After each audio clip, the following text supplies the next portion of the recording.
আসসালামু আলাইকুম রহমতুল্লাহ বরকাত। সম্মানিত ভিউয়ার্স, দর্শক শ্রোতা বন্ধু, আমরা সালামের আদাবের প্রথম নম্বর ভিডিওতে আলোচনা করব সালাম সম্পর্কে। আয়াত কারিমা যেগুলো আছে সেগুলো নিয়ে প্রথমে আসি। সালামের আদব সম্পর্কে যেটা কোরআনে কারিম এসেছে, আল্লাহ তাআলা বলেছেন সূরা নূরের 27 নম্বর আয়াতে। আল্লাহ তাআলা বলেন, ইয়া আইয়ুহাল্লাযীনা আমানু লা তাদখুলু বুয়ুতান গায়রা বুয়ুতিকুম হাত্তা তাস্তানিসু ওয়া তুসাল্লিমু আলা আহলিহা। হে মুমিনগণ, তোমরা অন্যদের ঘরে প্রবেশ করো না অনুমতি ব্যতী রেখে, এবং সালাম না দিয়ে, তাদের ঘরের অধিবাসীদের প্রতি সালাম না দিয়ে প্রবেশ করো না।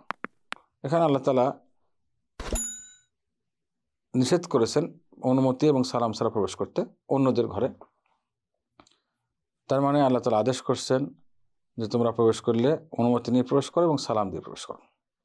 দ্বিতীয় আয়াত সূরা নূর 61 নম্বর আয়াত। আল্লাহ তাআলা বলেন, ফাইদা দাখালতুম বুয়ুতান ফাসাল্লিমু আলা আনফুসিকুম তাহিয়াতাম মিন ইনদিল্লাহ মুবারাকাতান তাইয়্যিবা।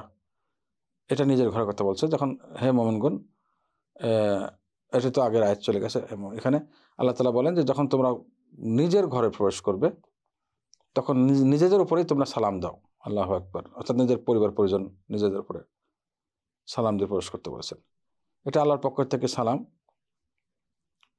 এবং বরকত মুবারক, অর্থাৎ বরকতপূর্ণ এবং পবিত্রতা।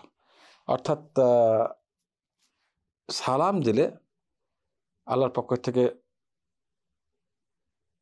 সালাম অর্থাৎ নিরাপত্তা, বরকত এবং পবিত্রতা, ঘরে পবিত্রতা অর্জন হচ্ছে। কারণ সালাম আল্লাহর নাম, এটা শুনলে ঘরে যত রকম শয়তান সে বের হয়ে যাবে, ঘর পবিত্র হয়ে যাবে। তৃতীয় নম্বর আয়াত আল্লাহ তাআলা যেটা বলে সূরা নিসার 86 নম্বর আয়াতে আল্লাহ তাআলা বলেন,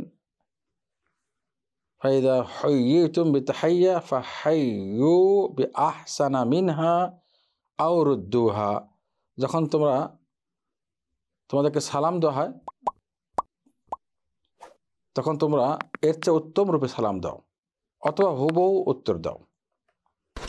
এর ব্যাখ্যায় হাদিস আসবে পরবর্তী আলোচনাতে ইনশাআল্লাহ। আসসালামু আলাইকুম ওয়া রাহমাতুল্লাহি ওয়া বারাকাতুহু।